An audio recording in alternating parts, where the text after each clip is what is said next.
ZEE5 ಇರುವಾಗ ನೀವು ನಿಮ್ಮ ನೆಚ್ಚಿನ ಶೋಗಳನ್ನ ಎಂದಿಗೂ ಮಿಸ್ ಮಾಡಿಕೊಳ್ಳುವುದಿಲ್ಲ. ಅದು ಸಂಪೂರ್ಣ ಉಚಿತವಾಗಿ. ಶ್ರಾವಣಿ, ಪುರೋಹಿತರು ಹೇಳ್ತಾ ಇದಾರಲ್ಲಮ್ಮ, ನಿನ್ನ ಗಂಡ ಆಗೋನ್ ಹೆಸರು ಹೇಳಿ ಪೂಜೆ ಮುಂದುವರೆ.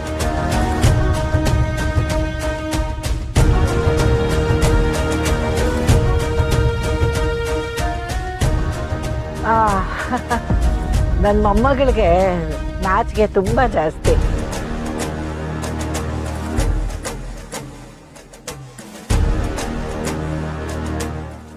ನಮ್ಮ ಕಾಲದಲ್ಲಿ ನಾವು ಮದುವೆ ಆಗೋ ಹುಡುಗನ ಹೆಸರನ್ನ ಅಷ್ಟು ಸುಲಭವಾಗಿ ಹೇಳ್ತಾ ಇರಲಿಲ್ಲ. ನಾವೆಲ್ಲ ಮನಸ್ಸಲ್ಲಿ ಹೇಳ್ಕೊಂಡ ಪೂಜೆ ಮಾಡ್ತಾ ಇದ್ವಿ. ಹೌದಮ್ಮ, ಶಾಸ್ತ್ರದಲ್ಲೂ ಹಾಗೆ ಇದೆ. ಆದ್ರೆ ಇತ್ತೀಚೆಗೆ ಈ ಪದ್ಧತಿ ನಡ್ಕೊಂಡ್ ಬಂದಿದೆಯಲ್ಲ, ಅದಕ್ಕೋಸ್ಕರ ಹೇಳಿದೆ. ಹಾಗಾದ್ರೆ ಶ್ರಾವಣಿ ತನ್ನ ಗಂಡ ಆಗೋ ಒಂದು ಹೆಸರನ್ನ ಮನಸ್ಸಲ್ಲೇ ಹೇಳ್ಕೊಂಡು ಪೂಜೆ ಮುಂದುವರಿಸ್ಲಿ ಅಲ್ವಾ ಪುರೋಹಿತ್ರೆ? ಖಂಡಿತ ಆಗ್ಬೋದು.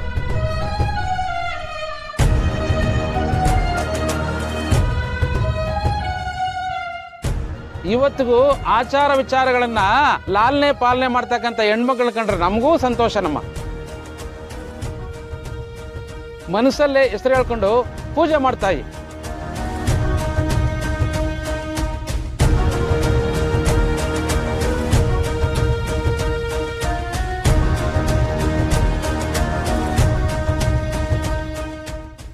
ನನ್ನ ಮನಸ್ಸಲ್ಲಿ, ನನ್ನ ಉಸಿರಲ್ಲಿ, ನನ್ನ ಹೃದಯದಲ್ಲಿರೋದೆಲ್ಲ ಒಂದೇ ಹೆಸರು, ಸುಬ್ಬು.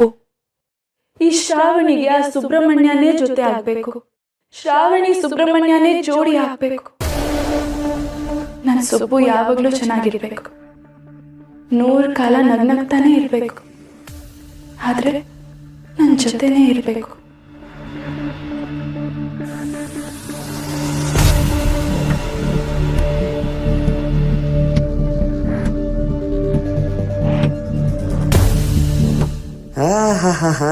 ಇದೆ, ಇಲ್ಲೇನೋ ವಿಷಯ ಇದೆ. ಹೆಸರು ಹೇಳೋಕ್ಕೆ ನಾಚಿಕೆ ಅಲ್ಲ, ಹೇಳೋ ಹೆಸರು ಬೇರೆ ಆಗುತ್ತಲ್ಲ ಅನ್ನೋ ಆತಂಕ. ಇಲ್ದಿದ್ರೆ ನಮ್ಮ ಕಾರ್ತಿಕೇಯನ ಹೆಸರನ್ನ ಶ್ರಾವಣಿ ಮೇಡಮ್ ಅವರು ಅದೆಷ್ಟು ಸರಿ ಹೇಳ್ಕೊಳ್ಳೋರೋ ಏನೋ. ಶ್ರಾವಣಿ ಮನಸ್ಸಲ್ಲಿರೋದು ಸುಬ್ಬುನೇ. ಈಗಲೂ ಅವನನ್ನ ಮನಸ್ಸಲ್ಲಿ ಇಟ್ಕೊಂಡೇ ಗೌರಿ ಪೂಜೆ ಮಾಡಿರ್ತಾಳೆ. ತಾಯಿ, ಇಲ್ಲಿಂದ ಎಲ್ಲಿ ಕರ್ಕೊಂಡು ಹೋಗ್ತಿದ್ಯಮ್ಮ ನೀನು?